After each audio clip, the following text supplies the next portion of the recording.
Greetings, fellow citizens of Disneyland. Brickey here. Today's adventure, we're going to get into all kinds of Disneyland news. For a while, the breaking news has been what's opening and when can we get into this part of the two parks. But now the news has gone full on into the forward. We're going to be looking at 5 big stories today. Paid fast passes coming over to Paris, what that could mean to the domestic parks. We're also going to look at Disneyland's discount tickets, how I think that means Disneyland is not exactly in the best spot right now, and hopefully we can all make out because of, I don't know, they're looking a little bit desperate. I'm also going to tell you if I think Oogie Boogie's Halloween Bash is worth it, give you my review of the Jungle Cruise. I skipped my way through the jungle 3 times this past Friday, and I will wrap up today's episode with a spoiler-free, kind of a spoilerish review of Black Widow, but not Black Widow about how it is as a movie, which I think was fine, but how I think Black Widow pertains to fans of Avengers Campus, more specifically, citizens of Disneyland. Today's news will start at 5 minutes in if you're watching this on the replay, and this is going to be the first week where I'm going to take some of these news stories, edit them out, add a little bit more to them, and release them separately. So if you're watching live today and there's a news story you wanted to share with your friends, later on today you'll be able to take separate videos and be like, this is where my bud Mark was talking about how the fast passes are nothing to freak out about. So the news will begin at 5 if you're watching on delay, but as always, I like to start out by saying hello to everybody, including Anna B., my homie, who's been helping me out today because I have been running so far behind.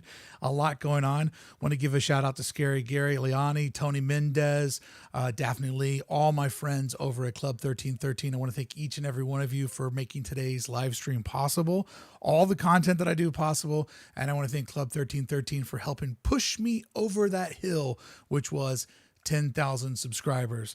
Not going to complain about how long it took, although I could, but I'm excited to have met the 10,000 subscribers. I'm honored that many people want to go on these Disneyland journeys with me, and I want to thank 1313 because I know how hard they worked along with me to make all of this possible.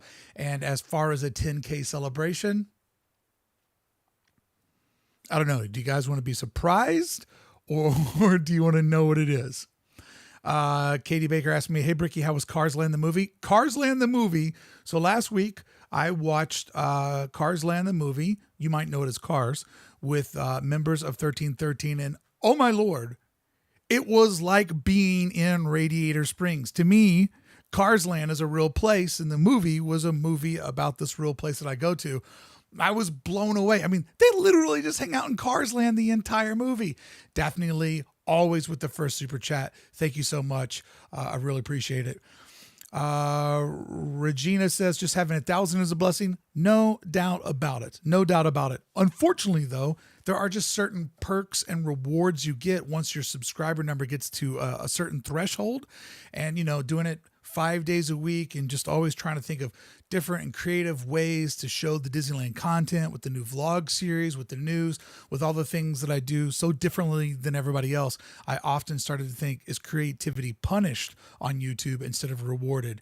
And we'll see how that goes. Okay. Gary says surprise. Then we'll go with the surprise on the 10K. Let me tell you what though. It's something that none of you could guess. None of you could guess it. The 10K stream, we'll say that. It's going to be a wild one, and you'll all be there. No, nothing. I'm not complaining about 10K. Why's everybody turning this into a negative thing? I'm excited to hit 10K. I just said, I wish it would have happened earlier. And there's nothing wrong with wanting to hit your goals earlier than what you did. I'm just saying, I've been grinding and hitting 10K is awesome. I'm not complaining about it. Come on, get out of here with the drama. Get out of here with that. I'm not going to play that game. Darlene says, I love your podcast with Ordinary Adventures. Fabulous. I want to thank Ordinary Adventures and Best Life and Beyond for being 2 of my first interviewers in the creative series. And this Wednesday, I will be dropping a fantastic interview with Dylan from over at Theme Park Obsession. And it was recorded in the Brickey and Friends parking structure before we went into the park and ripped it all afternoon. I am not going to be riding the teacups on my 10K celebration streams. No way. And it is not the Skip the Skipper diss track. Nope. nope. I'm telling you guys, you could just do it. You could guess all day and you're not going to do it. Are you going to shave live? I did that once at a podcast. I shaved my mustache off once at a creative conference in Cleveland, Ohio. Yeah. So the interview this Wednesday with Dylan that will drop over here or wherever you find podcasts, Spotify, iTunes, all the other little ones too. You're going to really enjoy this interview Wednesday. If you've liked the first two interviews, you're really going to enjoy Wednesdays. Get a lot of good, like personal and creator content out of Dylan, who's just a fabulous guy to hang out with. Are you going to go to Disneyland in the next live stream? So I will be doing a live stream tomorrow because tomorrow's the 13th of the month, and I'll be doing an exclusive live stream only for members of Club 1313, all members of Club 1313. So we will be in Disneyland tomorrow doing a live stream, really kind of celebrating and talking about this journey that we've all been on together. But the official 10K celebration stream is a whole other thing that will not happen inside of Disneyland. It will not be inside of Disneyland, and it will not be in my home studio. This one is really outside of the box. And Gary wants to be surprised, so you'll just be surprised when it happens probably next week. Okay, what do you say? Let's get started with the news. Oh, Johnny, we're going to talk all about the SoCal ticket deal and how I think that is a win for Disney fans, but a really interesting indication on where Disney's at as a company. Let me see here. Steve Hall says, are you going to have a Dole Whip float while riding swinging gondola of Death Wheel? No, I'm telling you, the 10K will not happen inside the park. It will not be in my home studio. Oh, I got to cover up my arms because when the green screen goes through my arms, it makes people feel weird in their bellies. Okay, let's just get started with the news. And you can guess all you want, but you're not going to figure out what it is. All right, let's get started with our news today. And let's do it. Are you going to meet up with your cousin Ricky? Oh, Ricky has bought his tickets. He's coming out in October to do some coverage over at Knott's Berry Farms. And I'm not really going to get into what happened Friday night at Knott's. I will just say this. I was at Disneyland when the news had falsely broke that there was a shooter inside of Knott's. We all found out, about 45 minutes to an hour later that it was a drive-by shooting outside where I believe one or two guests of Knott's were caught by a stray bullet. When things like the fight in Toontown happen or a shooting at Knott's happen, it really does rock our world because we love these places. These theme parks are sacred spaces to us. And when anything invades that sacredness and the unthinkable actually materializes and happens, it really, really does rock all of our worlds. And, I lightly always make fun of Knott's just to kind of get like a fun little conflict going. But man, they've been in business for 100 years. They're the OC original. They know what they're doing. They deliver a much different experience than Disneyland. And for all of the people out at Knott's, both employees and guests, I really feel for them because when things like that happen, you'll never shake it. You'll never get away from it. Some people will always remember that. Some people will always remember a different part of the story than what actually happens.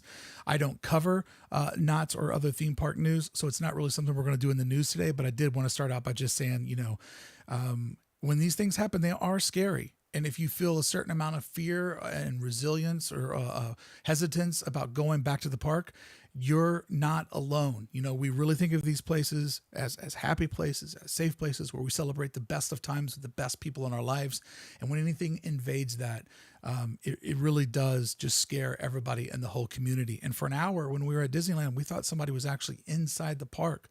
And that was a really, really terrifying thought. So I know I pick on Knott's a lot because that's for good content, but I did want to start out by saying that I'm sending my love and support for everybody that loves that park and calls that park home. All right.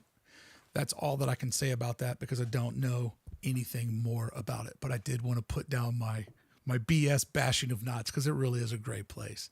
And yeah, I have driven family up to Knott's and be like, here it is. Here's Disneyland. And they're like, I thought it was going to not be so much like a theme park. And I go, nah, I'm playing. Come on. 4 more stops down the highway. I'm just messing with you. All right, let's get started.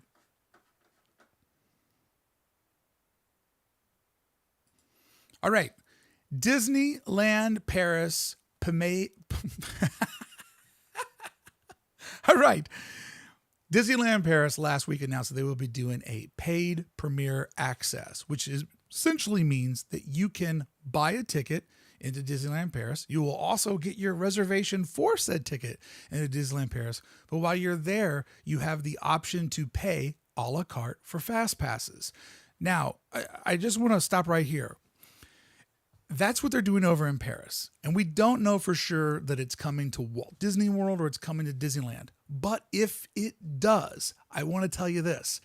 It's nothing to cry about. It's nothing to run around like the sky is falling. In fact, if they do bring back a fast pass at Disneyland, I'm going to explain to you why you hope that it is a paid fast pass and why you also hope that that fast pass is as expensive as possible.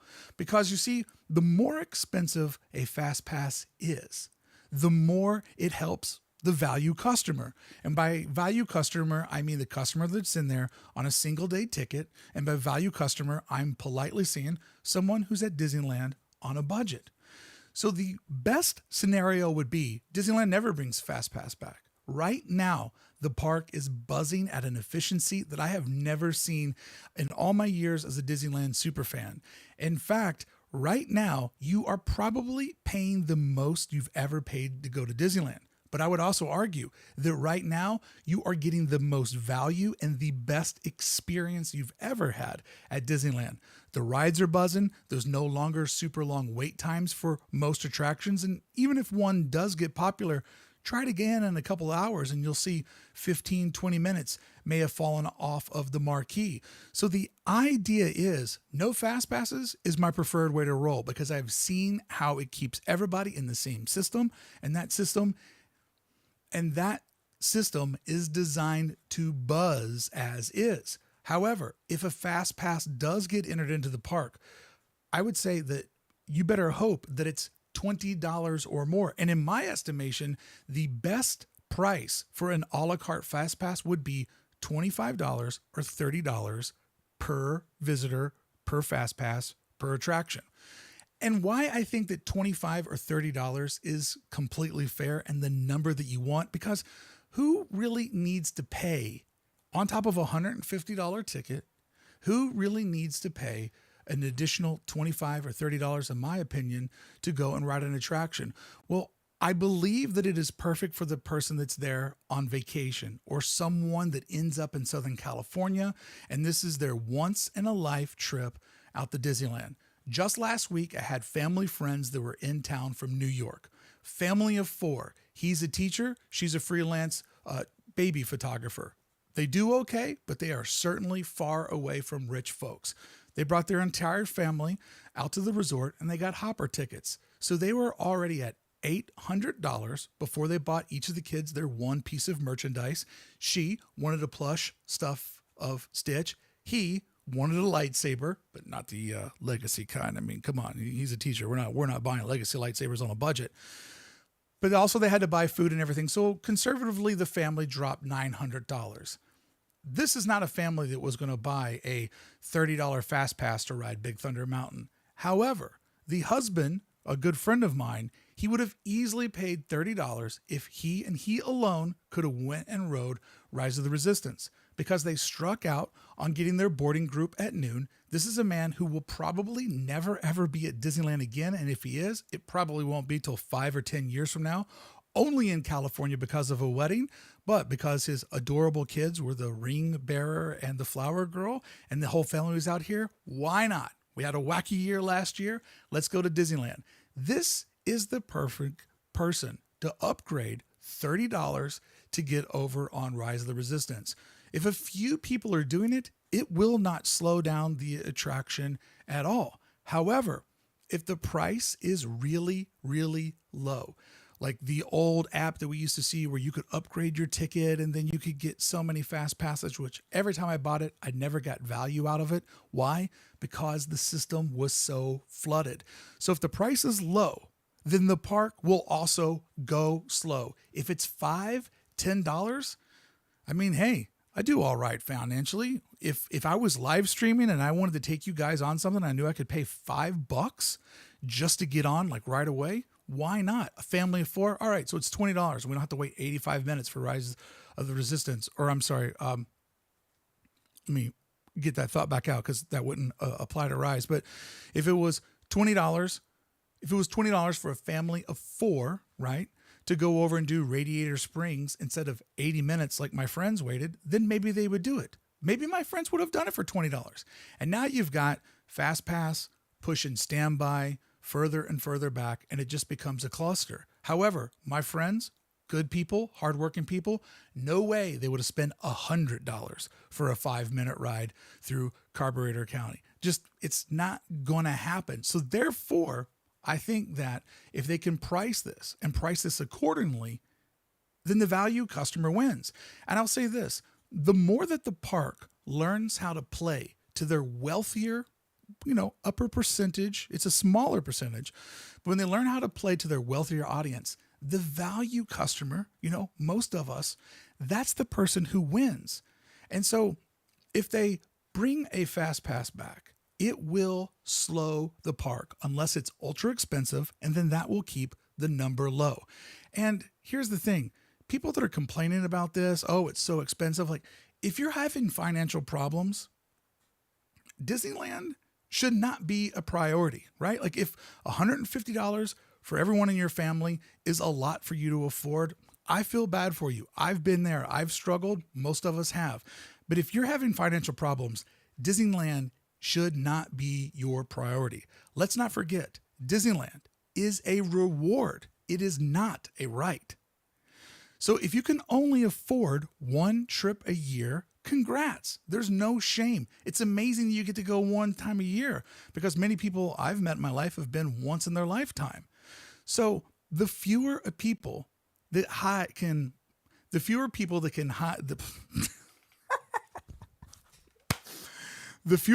can afford these higher amenities, the better it is for you, the valued customer.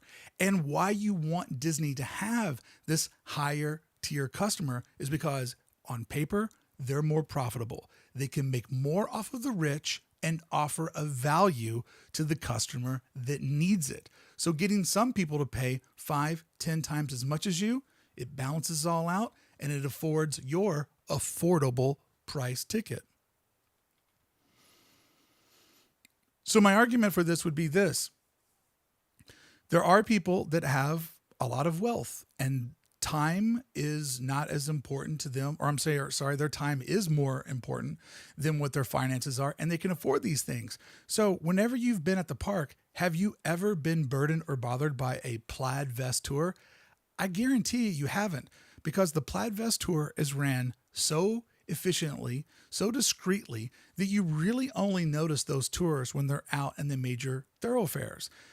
And those plaid vest private VIP tours are super expensive, and the demand for them has never been higher than it has been this summer. So that is one guest ripping through the park paying as much as 20 of us. Disneyland loves it. It's profitable for them. That guest loves it because they have the means and the ability to get that little on everything that they want to go on to make their day efficient. They're the type of person that has the amount of money and probably not the time. They need to crush Disneyland in one day and not a 3-day value ticket. So therefore they prioritize, I've got more money than time. This is how I Disneyland. Disney makes more money. Therefore their balance sheet allows them to do things as discount tickets.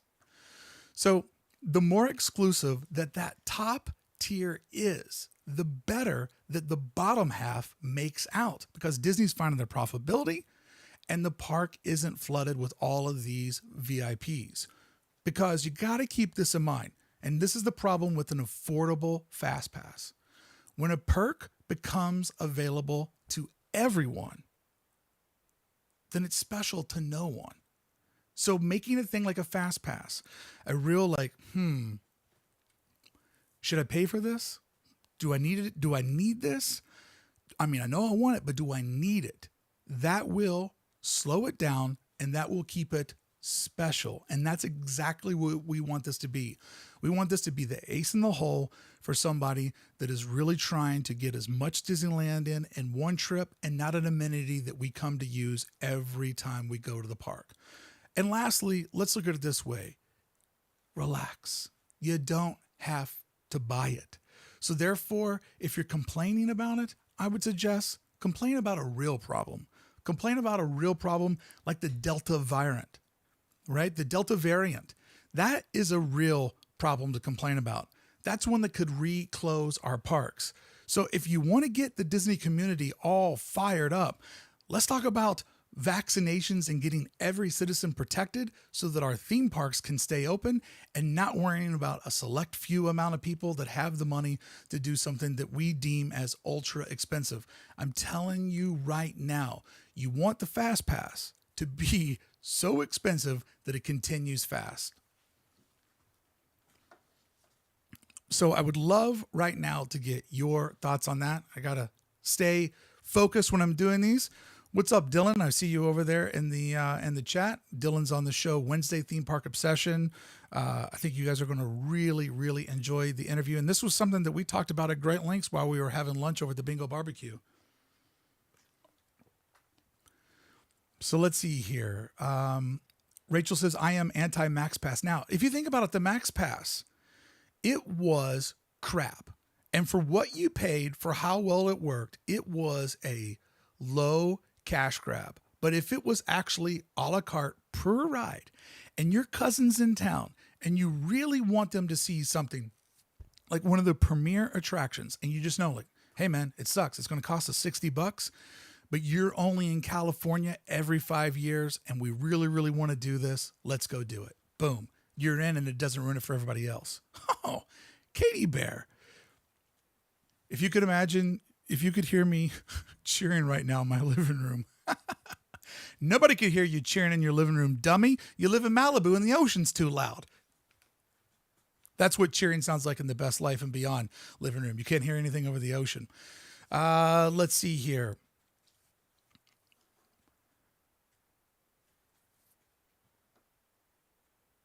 Dylan says, yeah, it's going to be interesting gameplay by Disney. Super curious to see how this fast pass system rolls out.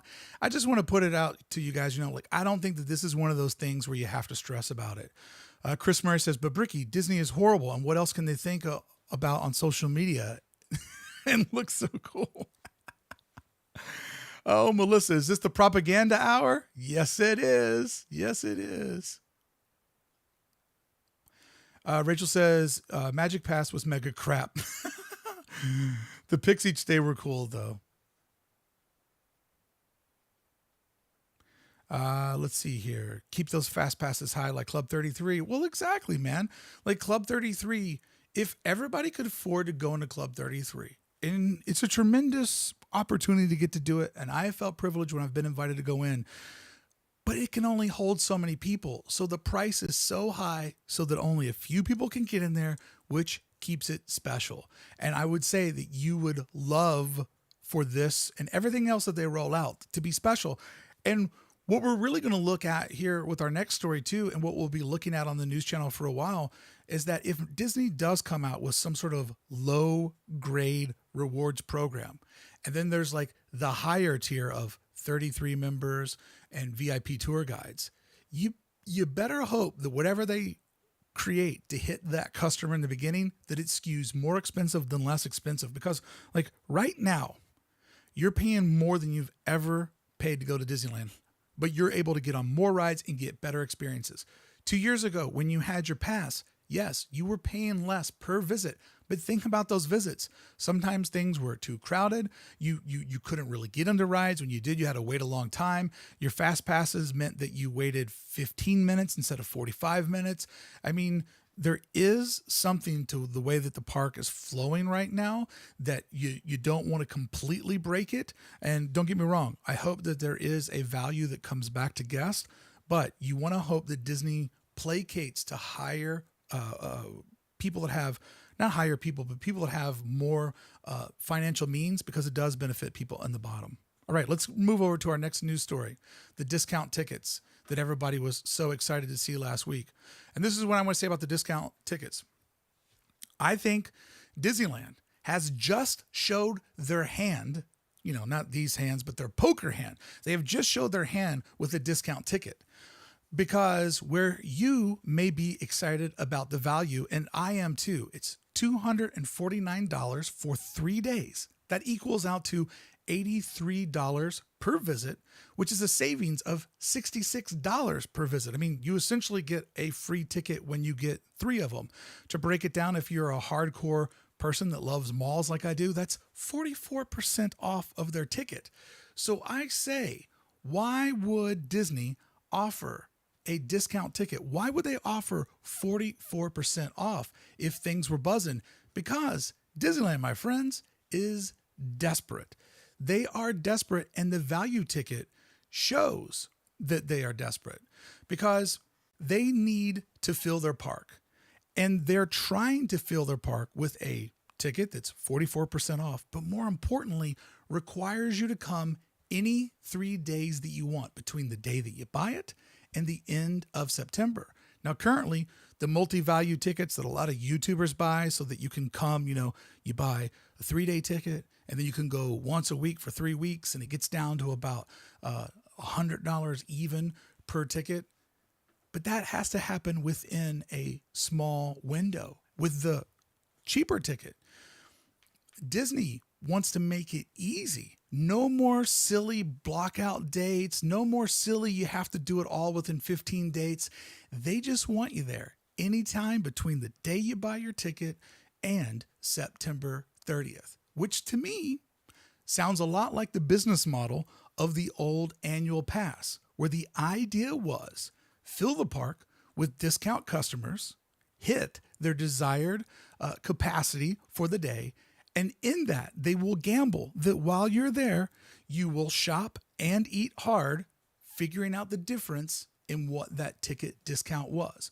Will you spend that different 44%? They are willing to bet on a cheaper ticket gets you spending more in the park. I also believe that they are now starting to see a fatigue where the park was closed for 440 days. But that opening day ticket, the 30th, April 30th, it wasn't sold out by the end of the first day. And anybody that knows anything about concerts and events, how fast things sell out is a huge indicator on the popularity of the event. Now, it would be hard to get a reservation for Disneyland the week of, but if we look into next week or the week after, it's very easy to get a reservation in there. So if ticket sales were going hard, this would not be offered at all. If reservations were immediately getting gobbled up and they were able to hit all of their numbers at a 100% face value ticket, they would not offer this deal. So if we reverse engineer what we're seeing, okay, there is a discount ticket, which means they are not hitting their capacity goals. They are not selling tickets and getting reservations going as fast as they want. So what do you do to slide it in your favor? You offer something people that can't resist, a discount. And proof to this is, who isn't offering a discount right now? Tesla, Apple. Look at brands that have an unlimited high demand for their product. Apple does not put products on sale. Tesla does not discount their cars. Tesla doesn't even run ads to sell their cars. That's how cocky and confident they are.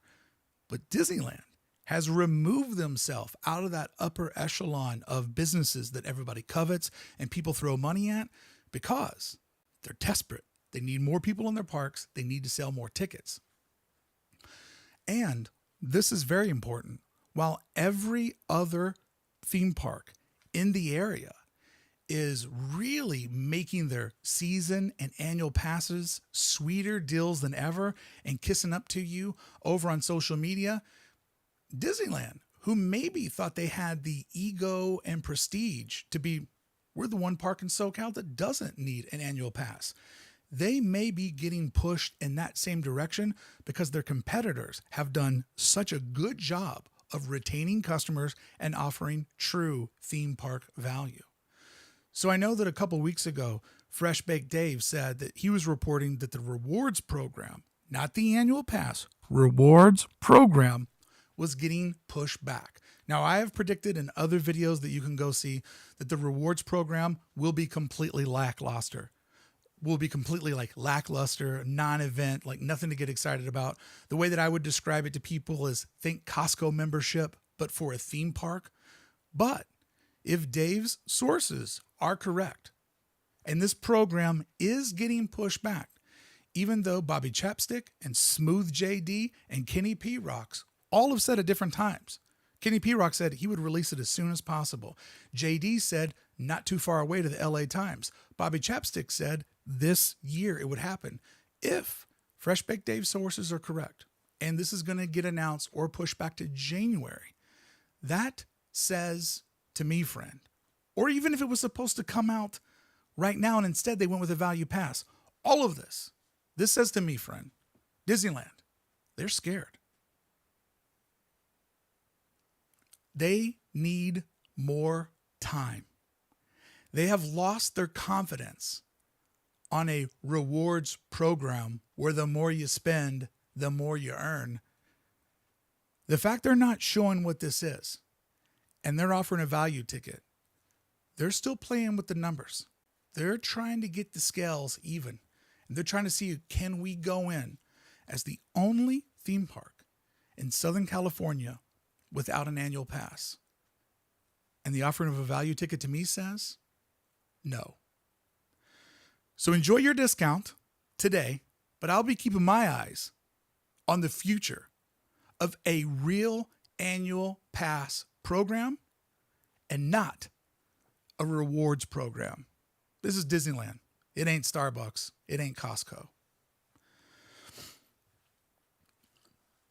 All right, friends, I would love to get your opinion on this. What do you think? Do you think that what I'm seeing, that a discount, Joey's like Bobby Chapstick, LOL. What do you guys think? Do you think that a discount ticket, I think that it shows a strong indication that they are retooling whatever they're working on. DW says we dropped $1,500 for $1,500 for 4 5-day park hoppers. I said only one time, Brickey. We have 5 more days booked for the end of this month and 5 more for October. And you're buying those tickets, right, DW? Because it's amazing there right now. Like right now, the park is, thank you, Leonie. Right now, the park is worth a full price ticket. But if they go high on discounts, right? Let's just run the numbers real quick. 40% capacity, everybody's paying full price. That's a park you want to go to. If they get it up to 90% capacity, everybody's paying $85 to get in there. The lines are going to get longer. Things are going to slow down. So it all comes down to value, right? Like the more you pay, the better experience you're going to have. Steven says they offered this discount in 2019 and it was cheaper. Well, yeah, Steven, it had to be cheaper back then because it had to be cheaper than an annual pass program. So yeah, 3-day tickets may have been cheaper in the past, but if the 3-day ticket is more than an annual pass or close to an annual pass, then it defeats the purpose, right? Because they were trying to say, can we just get some people to come in the park we just need them for 3 days. We don't want them the whole year.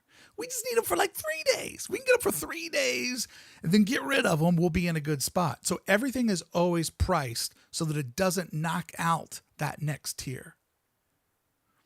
Rachel says 2022 is going to cool off for attendance. I think she's right. If they don't make it cost less. I think people can only go hard for so long, Rachel. I think you're absolutely right. And I think that they know that. And I think that that's why they are tinkering around with things. Tony says, I feel like this is a knee-jerk reaction to the initial blowback they got when APs were sunsetted. I don't think you're too far off from that, Tony. Brandon says, these are the same tickets, SoCal discount. We're at almost the exact price point for the last 5 years. We've taken advantage of the last 5. Absence of APs is not a reason. Absence of APs is not the reason that these are being released. Okay, Brandon. Okay, he says it's certainly a factor, but not the whole reason. I agree with you. Like, you can't say because they release these, one is definitely going to happen. You're totally right, Brandon. You're totally right. But if they did not release these prices, if they did not do a discount ticket, Brandon, if we look at it in reverse, which is how with my learning abilities, that's how I have to do things. If you look at it in reverse, no discounts, no discount 3-day ticket that they had done for, as you said, the last 5 years would be a very bad indication for passes. Karen says, ticketing told me no salute to the military this year. 10 days later, they released a military salute ticket. I don't think they are really thinking really hard about discounts and park capacity. She said, I think they are thinking really hard about discounts and park capacity. Yeah, I think you're right, Karen. I think everything's like kind of up in the air right now. Edward says Disney is taking advantage of the pent-up demand, and eventually they are going to drive people away. I don't think you're wrong, Edward. DW says, definitely, it's insane, man. I totally agree. After the pandemic crap, this is the worth of money and the memories. It's worth paying more for experience right now, and I love it. Yeah, I mean, right now, I've never seen the park flow the way that it has. And I know Disney's never seen that. So they're probably trying to think about, like, what's the secret sauce, right? Like, how much can we get people to pay? You know, because they might have a new idea of, well, instead of trying to get 80,000 people and most of them are there on a discount, what if we got 50,000 people? All of them are paying full price. But because the park isn't so clogged, they can actually spend money, right? They can go into a store and not feel like they're getting shoved out because it's buzzing with so many guests, or they can actually get a reservation, or they can do walk up. Like, the easier it is, the more people will spend. And that's probably on their mind. My learning disabilities. When you can't even say you have a learning disability, correct? You're in a bad spot, brother. All right. Troy says, I think Disney's hurting for sure. Have you seen the ton of stores they have closed? It's crazy. I mean, yeah, the retail stuff, you know, that's just retail in general. But Disney is going to come back, Troy, in that same space. As you saw, there was the Pixar putt-putt that was announced. And I say, forget a Disney store. That's what Shop Disney's for online. Be on the lookout for a next wave of experiential Disney stuff that will come either to a town where you live in on a tour or a permanent build-out. But if you look over at the way that they're taking Disney experience, they're going niche down. They're going into a smaller, more inclusive experience with their cruise ships. I think everything that you're seeing happen on the cruise ship is a test for Disney in a box, right? Disney in a box. What can we put that could go on tour and go mall to mall and take over every old Sears? What can we take with our IP and put Disneyland on the road? Not in a Chuck E. Cheese type of way, but I'm talking about something that really makes sense. And I think that that's what you're seeing when they're getting out of retail and they're doubling down on experience. And there's now a new division of Imagineering that just focuses on that experiential stuff. Federalist 45 says it seems like the discount ticket is a way to get a little bit more money out of the legacy pass holders before they announce the new pass program. Yeah, it might be that little pre-squeeze. Get that little last squeeze out. I don't think you're right. Or I don't think you're wrong. All right, let's move over to our next story. It's one that's not so depressing. What a week in news it's been. All right, this is my opinion, and I'm going to stick to it. Simply put, is Oogie Boogie Bash worth it? Yes. For people that say that I don't get to the point in my videos, yes. Thank you for watching. But if you want more of an opinion, here it is. With prices from $114 to $169, it's already a value ticket. You know, at worst case, you're spending $20 more than a full day ticket, but you're easily going to get $20 more in experience and a bag of free candy. So I would say that first off, you get a 7-hour day of DCA, right? You get 3 hours before the party starts, and then you get 4 or 5 hours. I don't know, does the party run till 10 or 11, right? But either way, let's go that it only goes till 10. 6 to 10, you get 4 hours there. You get from 3 to 6, regular DCA. That's 7 hours right there. If it goes to 11, then you actually get 8 hours, and trust me, 8 hours is enough to crush DCA. So at a price as low as $114, yeah, it's not the discount ticket, but if you add on the different experiential stuff that's happening there, it's already a value right out of the gate. And here's where it gets even sweeter. And I'm not talking about the free bags of candy. First off, you get a smaller amount of guests in the park. So going to any Disney After Hours event already feels like a premium experience. It feels very VIP. And not on a VIP like just when the pandemic stopped and you felt like you're at Disneyland during an apocalypse, but this apocalypse is a party, apocalypse party. And it's great because the park isn't so full. There's not so many people there. And because, and this is a big part of it, because so many people rush over to the experiential stuff. If you like to rip rides and don't care about Halloween, let me tell you, this is a perfect ticket for you because so many guests will run over into the areas of the park where all the Halloween stuff is happening. Now, most of the Halloween stuff happens from, say, the Hollywood backlot, along the Sunset Boulevard, over into the Pacific Wharf. Like that bottom half of the park is Halloween Central. And then that middle strip up the middle going up to Radiator Springs, Route 66, that's Halloween Central too. But over in the pier area, it's pretty light. And probably over in Avengers Campus, it will be pretty light. What I'm saying is when everybody flocks into those areas, if you're a ride crusher, this is your night to crush rides at a really, really good value. So if you love experience, if you love exclusive experiences and doing things that are once in a lifetime, the deal is even better because the Villains Grove that overtakes the Redwood Creek Trail is like going to Disney heaven. Like the ambience of the projections and the music that they play at the final scene when you go into the light. I was like, did I die in a car crash on the way to this event? Am I going into, is my soul going to Disneyland heaven as my body is going to ashes to the rivers of America?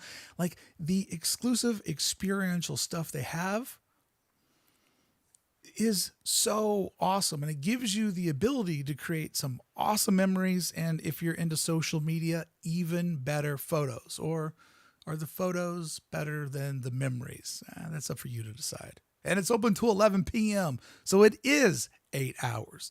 Yes, already winning. There is something that is uniquely Disney, which is there is a magic in the air when you do the after park events. And a lot of us love Halloween.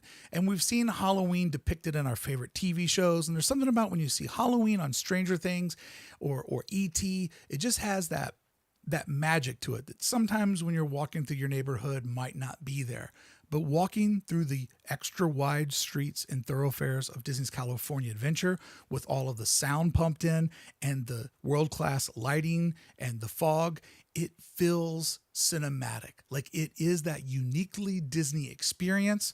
It's like living inside of a movie that's all based about Halloween, all about like Halloween, right? It's a movie that feels like it's about Halloween.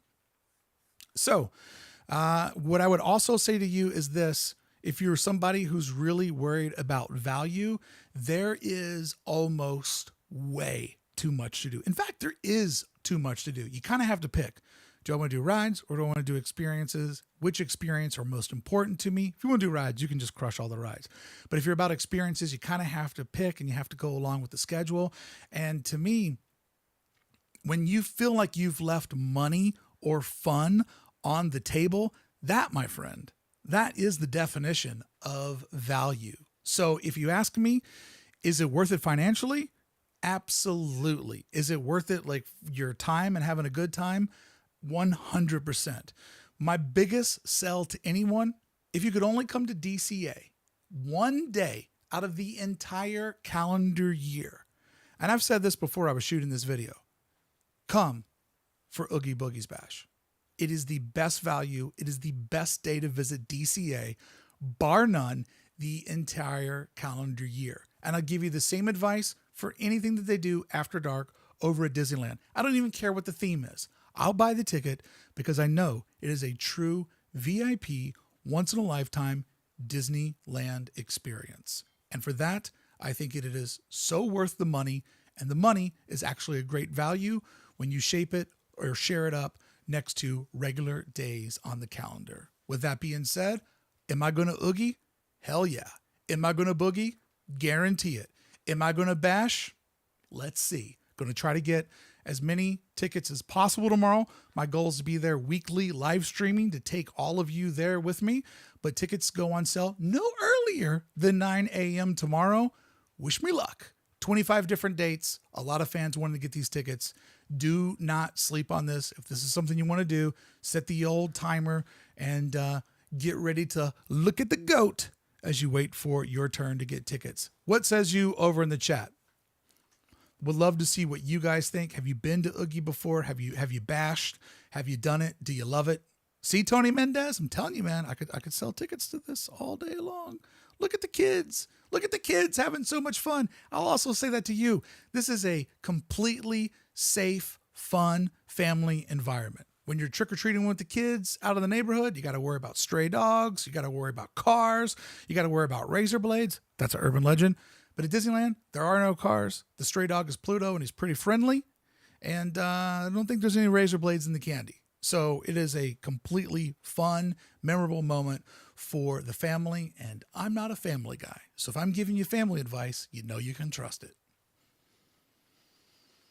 Katie Bear says excited to go to Disney's Grove, Villains Grove. It is like going to heaven, right? It is straight up. Like when that music starts playing, you're like, am I dead? I'm ready to die if this is what it feels like. Adam says, didn't the queue start like at 8 a.m. for Disney tickets? Yeah, Adam, I think it did, but they said over in their press release no earlier than 9 a.m. But don't blame me. Show up earlier, brother. Show up earlier. Liani says she boogied and bashed in 2019 and it was an incredible experience. Me too. I was there on the opening day and I loved it. Glam Blue Eyes, I know they wanted to expand Villains Grove. Oh, that would be so great. So great. John Love says, I went to OBB opening night 2019. Hey, I was there the same night, bud.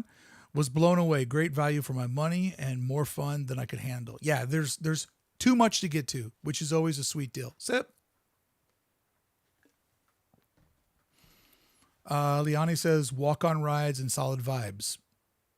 Oh, that's my new t-shirt, Liani. Why are you telling everybody about the name of the new t-shirt? That's right. Walk on rides and solid vibes. New t-shirt available below. Don't forget to get it.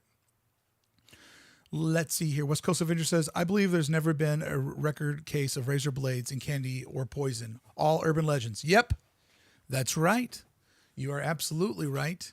But I might do it this year to one kid in my neighborhood just to make it real. Keeping it real. Keeping it real. Don't go to the Brickey house. Oh, the old Brickey place gives me the creeps.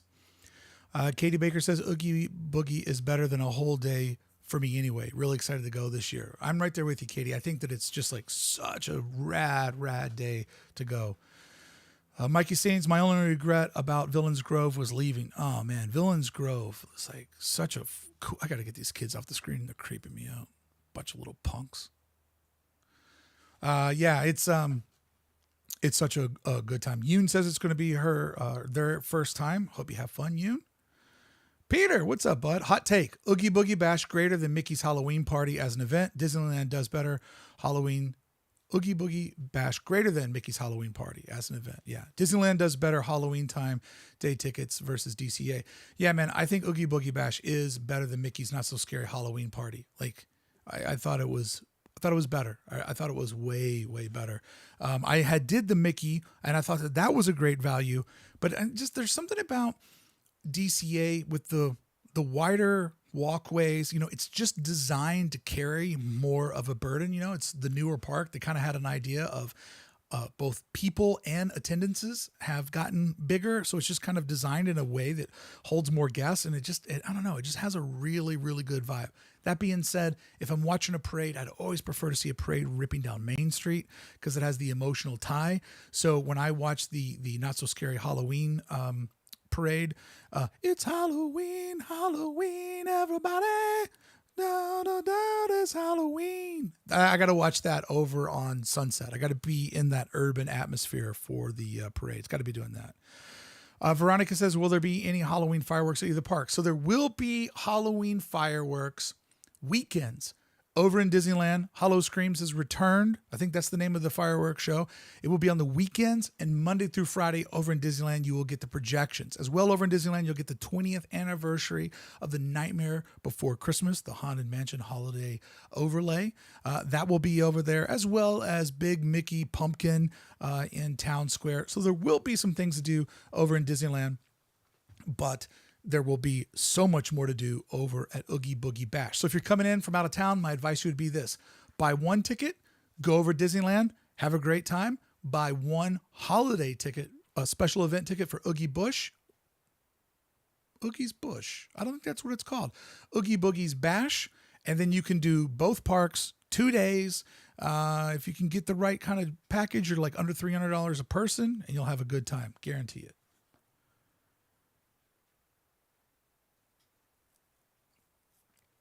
All right. Let's move on to our next question. Oh, what was that? Is there a question? Hey, here's a question from my bud Peter. What do you think they aren't doing Friday Boogie Bashes? I think that what they try to do with the Halloween parties and special ticket parties is I think that they try to like give some guests, like, okay, so if they're doing an Oogie on a Saturday, they wouldn't do it on Friday, so they can still let some people get a weekend experience over at the park, because these tickets are going to be gone super, super fast. And so they still want people to be able to buy tickets for weekend dates out at the park. Because, you know, when people see that Saturday night's gone, it won't, it'll lean them to go, oh, well, we can go on Friday. The other thing about Oogie's Bush, I'm going to keep going with it because you guys are enjoying it. The other thing about Oogie's Bush is that it is a little unfair. It's actually very unfair to guests that already bought a ticket ahead of time for one of these 25 days for DCA, thought they were buying a $150 single day ticket, and now realize they have to leave the park at 6 o'clock. I'd be very interested to hear what Disney does for those guests. And I hadn't even thought about it. I think it was either Spencer or Katie brought that up Friday night. And I was like, oh man, that is so uncool to somebody that was willing to buy a ticket. And now they announce there's Halloween, and you might have to get the old screw and get kicked out of the park at 6 o'clock. So definitely interesting. Can we get a quick rendition of Pumpkin Halloween? I mean, can I do it? Yes. Will I do it? I don't know. Oogie's Bush, legit, it's all bugs. Oh, so many bugs in that bush, no doubt about it. No doubt about it. Pumpkin Halloween. Everybody loves a pumpkin Halloween. All right, there you go. But I will be singing Pumpkin Halloween inside the park when I get my tickets. So glad that you guys enjoyed that one. All right, let's move over to our next one, which will definitely be our most controversial one today. All right, here is my Jungle Cruise review. Either you are into the Jungle Cruise being rethemed for the right reasons, or you're against it for what I believe are the wrong reasons. Jungle Cruise is not my favorite attraction. Not my favorite attraction by a long shot. However, I do celebrate its legacy. And simply put, I think that this is an attraction that everyone should be able to enjoy when spending the day at the happiest place on earth, without going on the ride and not feeling like they have been depicted in any sort of a negative way. But if you were never offended, and I've had people tell me, Brickey, it never offended me. Well, I would say this. It doesn't mean because you weren't offended by how the Jungle Cruise looked, that other people were not offended. Just because it didn't offend you doesn't mean it didn't offend everyone. And I would also go out on a ledge and say, if you weren't offended, well, and normally everyone who tells me this, when I look at their avatar, there happens to be something in common. They all look just like me. So if you look like me and you were never offended, then I could say that how could you really know how others might be offended by savages in the bush getting ready to attack our boat? I mean, I know it's just a little bit of murder and good fun, but if you look like me and you're sitting in the boat and you see all the murderers and savages in the bushes that don't look like you, how could you be like, that's not offensive? Who would get offended by that? I mean, that's just good old-fashioned fun, right? I mean, come on. Why are you so uptight? Also, if you look like me in this scene, I know this is from Walt Disney World, but it's the best photo I could find. If you're like me, right, and you look at this, what's offensive about this? Look, there we are. There's somebody that looks just like us at the top of the pole. And then look at all the workers that don't look like us, right? With their backpacks on, you know, carrying all of our stuff for us, because I don't want to carry all my stuff through the jungle, right? Like, I just want to throw money at my problems and hire some dudes, right? Like, I don't need to carry a backpack. And also, if you look like me up here at the top, look how far away your anus is from getting probed by the rhino. And lastly, if you look like me, why would this offend you, right? I mean, Sam, he's a lovable part of my childhood. How could you take him away from me? He's just slightly menacing. He just cuts off people's heads for a good time. I mean, you know, I wouldn't want him to live next to me or across the street or in my neighborhood. But come on, at Disneyland, that's just good, clean fun, right? No. This is good, clean fun, right? The ride looks better than ever. They have gone through it. They have added in so many details. It actually now has a story. And where there were things that maybe didn't offend you if you look like me, but maybe did offend other people if it looked like you, now everybody can just have fun because the ride is covered with monkeys. And there's nothing funnier than monkeys, especially the one here who takes your photo, the ones that are playing with art supplies, the ones that are riding around in the boat. These, look, there's Annette, right? That's her name, Annette, right? I'm even going along with the jokes to celebrate the new version of the Jungle Cruise, which I think looks better than ever. And to me, it's like one of those things where it just feels more fun, more lighthearted. I saw kids on the boat getting excited, seeing all the funny things that the different types of monkeys got involved in.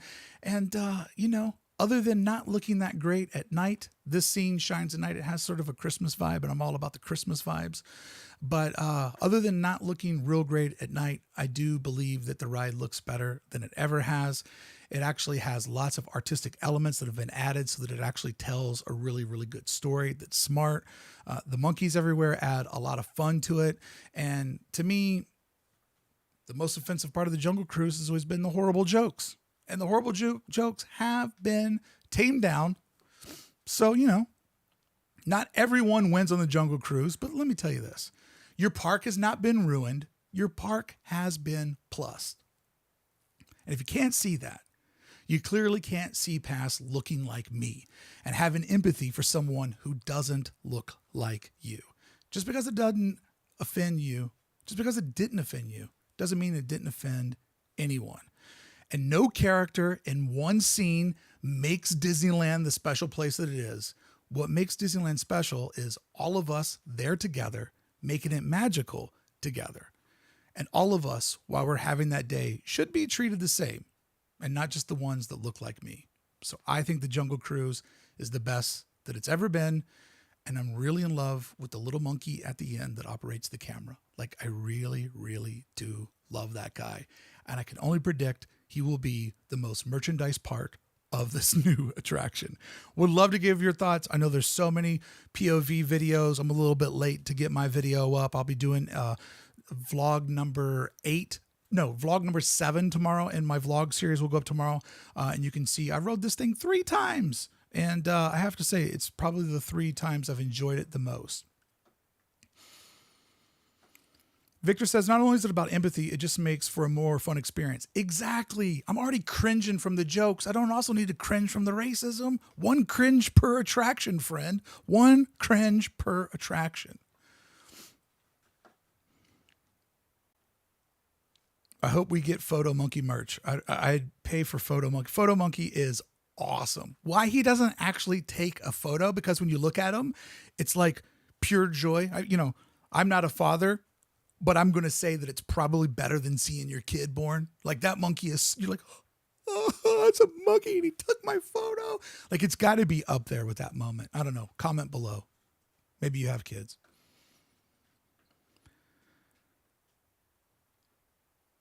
Gain Life. Thank you so much for the super chat. I appreciate it, bud.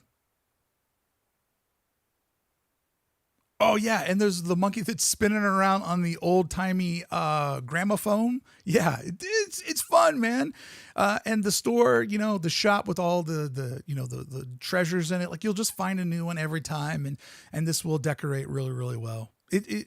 It's great. It's just a lot of people that they don't like change because the change scares them. And I think that if you're a creative, if you have an imagination, and if you are the type of person that thrives off of Disneyland, change is essential, right? Like change is us moving forward. It makes it so much fun. And like all the people are like, it's ruined. It's ruined that Trader Sam's gone. Those are the people like, Disney doesn't make any new rides. When are they going to make something new? Just don't take out the old things. All right.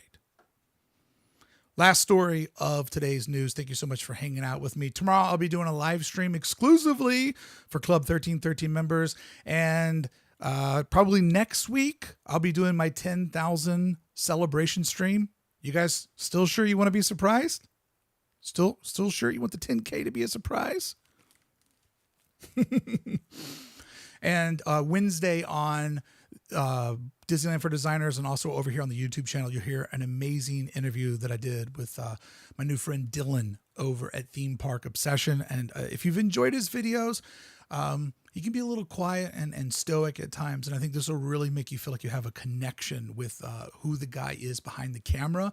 And then we get into so much about what he does with the camera, how he tells his version of not only the Disneyland story, but the theme park story, which is really cool that, he's kind of one of the first people to take the construction type video and do it outside of just Disneyland. Gary, you've changed your mind? Gary was the one. You misspelled super chat. I probably did. All right, Gary, you want the surprise? Cute Latin Guy's back. What's up, man? I will tell you the surprise after our final news story. All right, here it is. This is my Black Widow review. This is my Black Widow review, but it's not a movie review. It is a review about how Black Widow, the film, pertains to Avengers Campus, how it affects my beloved Disneyland. So the movie itself is the best chick flick I've ever seen. 3 dudes in the movie. 1 for setup, 1 for comedy, and 1 who is a close talker villain. Okay? Philander, what's up, bud? Good to see you over there. I watched it with Philander last night and some of my friends. We rented a movie theater out in Anaheim, and we all went in there and had a good time watching it with just buds. So I will say this about the film. Well played, Disneyland, right? When we found out that Taskmaster was going to be the villain of Avengers Campus, many of us said, so they're going to build a new land and Taskmaster is going to be the villain of the land. What we weren't thinking about is Taskmaster is the villain of the land for now, but not forever. Because as you learn from this movie, that the villain will probably change over in DCA based on whatever that next movie is. So it's a really a very cool way for Disney to kind of pull a fast one on all of us, that we thought that this would be the character that would haunt the park forever. And it's really just a character that's going to haunt the park for a while until the next one shows up. So when Shang-Chi and the Legend of Ten Rings is the next film, we will probably see martial arts and Asian representation inside of the park, which will be awesome. Diversifying Disneyland, bringing new people, new heroes, new folks for people to identify with into Avengers Campus, and it will evolve and go on and go on. Also, the movie will be great for not only new white leather jumpsuit, but eventually learning who a new person that we see with our minds as Black Widow, or eventually, who knows, wherever the cinematic universe goes, an army of Black Widows could be a possibility. So as we see Spider-Man on the horizon, maybe we could now get our expectations that we will see a new suit for Spider-Man No Way From Home over in the stunt show. Probably won't affect the attraction too much because the idea of the attraction is that it's happening inside of the campus. But for the outdoor theatric, the stunt performance show, definitely could be expecting to see something different happening in that space, which I think proves to us that this is showing us, if Black Widow shows us anything, it's how Avengers Campus will adapt. We've already seen it adapt with Loki on a weekly basis, and now we're seeing how it will adapt with a Black Widow in a cinematic or film basis. And we get 4 movies this year, so it'll be interesting to see, do we get 4 big changes? So I would say this: Avengers Campus, for people that say, well, I want Bugs Land back, there's nothing happening here, you may be bored with it at this moment, and it may be small right now. But Avengers Campus is pure marketing genius. This is an idea we have not seen executed to this level in any Disney park anywhere on planet Earth, and it only makes sense that they would roll out this idea right down the road from Hollywood, Marvel Studios, Walt Disney Studios, where all this magic has made. So not only does Black Widow show us the opening of Phase 4 of the Marvel Cinematic Universe, but it also shows us the beginning and the future of how Avengers Campus will continue to scale and grow and transform itself into a land full of storytelling possibilities. Would love to hear from you guys. What do you think about this? Are you excited to see the way that Black Widow pertains to the park, how the two are associated? I know that I am very, very excited about this. And I won't go any further into movie stuff because I don't want to spoil it, even though maybe I did. I don't know. But I was very excited to go see the movie, not as a Marvel fan, which I am, but as an Avengers Campus and a Disneyland fan. Let's see here.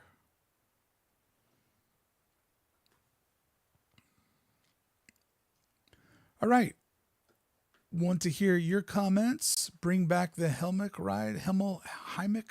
How do you say his name? Hyman? Helmick. The choo-choo train. That's always the easier way for me to say it. Always the easy way for me to say it. Oh, yeah. Hit that like button, friends. Give me them thumbs up. Give me them old school thumbs up. I love it. I can't believe you aren't covering the winter return of Nemo's submarine voyage. Is that something that's happening? Are those submarines coming back? How dare they? How dare they? Fill them up with concrete. That's what I've been saying for a while. I'm going to go check a news source to see if you're trolling me or not.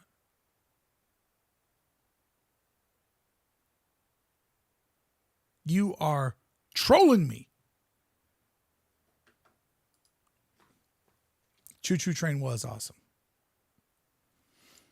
All right. Here we go. What I'm doing to celebrate 10,000 subscribers, and I thank you so much for being one of my subscribers and hanging in there with me. Who's next to get interviewed by me? It will be Dylan from Theme Park Obsessions on the show Wednesday, and then I'm going to take a break. I got an episode coming up with Jerrod where we talk about the 70th anniversary of Alice in Wonderland, her influence on Disneyland, and then Philander and I are doing a complete history of Jungle Cruise podcast to talk about the Jungle Cruise, why it's important, and all that stuff. I do miss that water fountain, Philander. There were so many photos of me online where I would just get out there in the water spigot and play with all the kids in Bugs Land. These last couple of hot days, I've really been out there. You know, they kicked me out of Avengers Campus the other day because I got all those guys out there. We had signs bring back the fountain, bring back the fountain. And then the Dora Milaje just chased us right out, just speared right through the top of my little, they just did, just went right through my little sign. And went, Dora Milaje does not deal with protesters. Make Nemo into a walkthrough. All right, now you guys are just trolling me. Now you're just trolling me. Okay, here's what the 10,000 subscriber celebration is. I'm going to do a live stream. Not in my home studio, not at Disneyland. It's going to be an AMA, right? You can ask me anything you want. 10,000 subscribers, a very, very long journey. You probably have a couple of questions, and you can ask me whatever you want. And you're thinking, well, why is that special? Well, it might be hard for me to focus on your questions while I'm celebrating 10,000 subscribers by getting my first ever Mickey Mouse tattoo. That's right. I'm going to be getting a tattoo by my friend Gustavo Jaimes, Tavo, who was on the show on Disneyland For Designers, the kid who grew up next to Disneyland.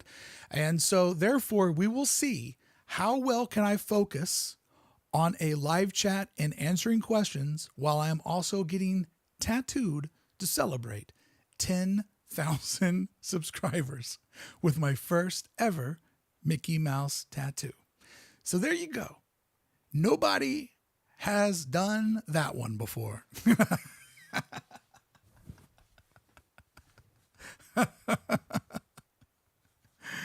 So there will be needles, there will be pain, there will be conversation, and we will all do it together. Or maybe you'll sit that one out. Depends on you. You knew I'd come up with something special. You knew oh, Rachel gives me the eye roll. I guess she's not impressed. Whatever. Oh, what style, Mickey? Well, you'll have to show up and see. Did this idea come from Black Widow? No, it did not. Oh, yeah, there's right. There is that scene in there. No, I had already been booking this before. Oh, what era Mickey? You'll have to show up, Philander. You'll have to show up. How big of a tattoo? Probably like that big. I'm not going to get a little tattoo. Rachel says, no, thank you. To each their own. Whatever. Maybe you'll show up for the next video. Can't make everybody happy, and I don't try to. I try to just do what will make it fun for me and hope that that fun is contagious, and you're always welcome to show up whenever you want to. All right, friends. I think this is where today's live stream ends. Thank you so much for showing up today and looking at the news with me. Always appreciate your comments over in the chat, and appreciate all the super chats and the 110 people that said, you know what, this isn't that bad. I'll give you a thumbs up. My back's already covered. There is no room on the back. There's no room in the end for a Mickey Mouse on the back. Oh, this is a series, Edward. This is a series of celebrational tattoos. No face tattoos. Come on, man. I'm already ugly enough. You think I'm going to add any other trauma to this pumpkin face? Get out of here. Get out of here. It's Mickey made out of the number 10,000. No way. It's just going to be 10,000 Mickeys. I'm just getting 10,000 Mickeys tattooed on me. All right, friends. Thank you so much for showing up. I hope you enjoyed looking at the news this week. I'll be back here next Monday when we do it all over again. So, friends, until the next time I see you, which may be tomorrow night in the members only stream. If you become a member over at Club 1313, thank you so much for members for making this channel possible. Or maybe I'll see you tomorrow when I drop vlog number 7 in the vlog series. Or maybe I'll see you Wednesday when Dylan from Theme Park Obsession shows up for a really nice, deep, in-depth conversation. Or maybe I'll see you Thursday when I drop another video. Maybe I'll see you Saturday when I'm out at the park celebrating 66 years of Disney, one way or another. I hope to see you back here on the channel. Thank you so much for watching. I appreciate it.